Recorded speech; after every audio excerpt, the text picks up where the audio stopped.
Supreme Court is considering a case called McCutcheon versus FEC. Now, if you thought Citizens United was bad, wait till you get a load of McCutcheon. This promises to be Citizens United on steroids. Now, initially, we used to be able to limit the campaign spending because we knew that it often corrupted our politicians. But of course, slowly throughout time, the Supreme Court has taken that ability away from us. So in Buckley v. Vallejo, they said that money is speech, and they said there would be no limit on campaign spending. There would still be a limit on how much an individual could contribute. Now, later on, through many different cases, they even whittled that down, and in Citizens United, they said, if you're giving an independent expenditure, well, then you could be unlimited donations. Now, it took a system that was already broken, corrupt, and in terrible shape and made it much, much worse. Well, now McCutcheon promises to do it even more. And they're saying, okay, now one of the few remaining things is, yes, you can give unlimited independent expenditures and donations. And yes, if you're running a campaign, you could spend unlimited.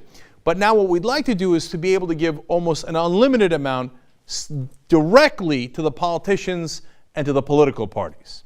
So in the old days, which is today, the old rules, the limit you can give for an individual is $123,200 and $200 in the 2014 election cycle, for example. Okay, so that is the max you can give to specific individual campaigns and to the political parties. Okay, then you can give unlimited to independent expenditures if you want. That's what the Koch brothers do, Sheldon Adelson, etc.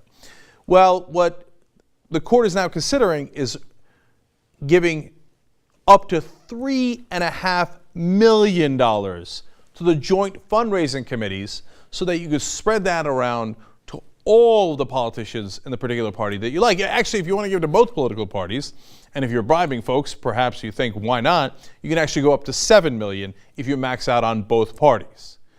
Because those poor people only giving $123,000 to politicians, well, golly gee, that just wasn't enough. We should allow them to give bribes up to $3.5 million. I wonder if they would have disproportionate power in this system. Now, meanwhile, Anthony Scalia doesn't think so. He thinks we put too many limits on the rich.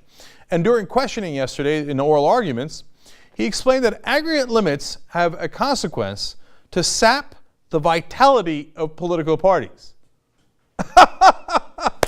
So, Scalia thinks that the political parties are too weak now. I mean, there's unlimited spending in other arenas because of people like Antonin Scalia. And why shouldn't we let the political parties do unlimited spending too? And get unlimited donations? Oh, the poor political parties, they've been sapped of their vitality.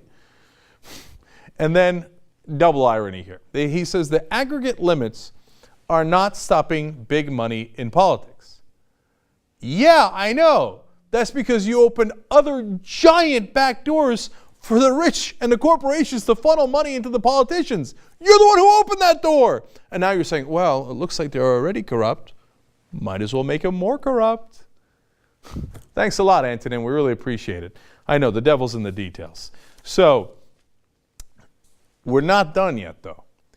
Li Fang wrote a great article about how if the conservatives win on McCutcheon, if they get a full, complete victory, there's another door that it opens that's even worse. So let me just review for you the critical case in 1976 that started all this mess was Buckley v. Vallejo. The court there said money equals speech, okay? Now, money is property, and so a lot of people would certainly argue with that contention, and it opened the Pandora's box. Then they also said candidates can spend an unlimited amount. And again, that's where you'd then in every chart, economic chart you see, the great divergence begins in 1976 and 1978, where somehow, oh golly gee, since the campaigns could spend an unlimited amount, they wound up somehow getting an unlimited amount, and usually from incredibly rich folks and incredibly rich corporations. So corporate profits skyrocket, our productivity is still great, but our wages start to stagnate, starting all with Buckley v. Vallejo. But even back then, they put in a couple of restrictions. They said there's a cap on donations that are permissible. So even though you can spend as much as you want on a campaign, they can't give you as much as they want any particular donor. right? So it had some limits. Well, now they're arguing in McCutcheon that those limits should be thrown out. So Buckley v. Vallejo was not extreme enough. Those parts of Buckley v. Vallejo that started the mess in the first place should be overturned to make it even more extreme. And it had one other element. It said the appearance of corruption is a standard that we have to be concerned about. It's not just corruption, but if the public believes that there's an appearance of corruption because as a lobbyist you're giving them money and then you're voting, or you're taking their money and then you're giving them your votes, that's at least an appearance of corruption. And that's something that the government has an interest in regulating. Well, now the conservatives are arguing, and by the way, the Republican National Party is arguing, gee, I wonder which side is more corrupt, that, you know what, we shouldn't even worry about the appearance of corruption. And if the Supreme Court agrees, there are so many different laws, both at the federal level and at the local level, where people say, because of the appearance of corruption, we can't let lobbyists do this or that. All of those would be wiped off. Total free reign. Unlimited campaign spending, unlimited donations, unlimited appearance of corruption. If you thought it was bad now, and it's about almost as bad as it could be, they're planning to make it even worse. Now, look, even if the Supreme Court doesn't go in this direction, they somehow miraculously vote no, okay, the system would still be horribly broken. If they vote yes, all the people who sitting there go, oh, no, I think maybe the Supreme Court might reverse itself. No, we don't need a constitutional amendment because maybe the Supreme Court will change its mind.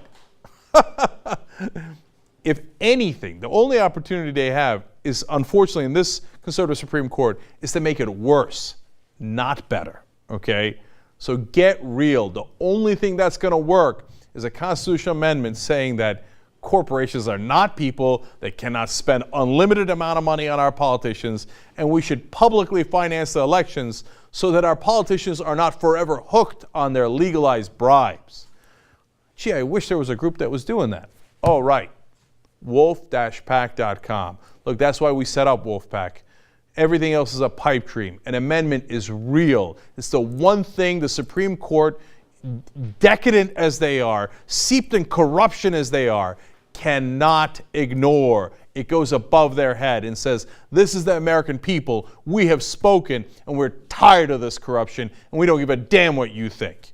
You put it in the Constitution, they can't take it out. Reclaim the country for the people, not for the donors. Wolf-pack.com. Do whatever you can. Sign up. That's great. Donate if you can. Become a member. Help us get our democracy back.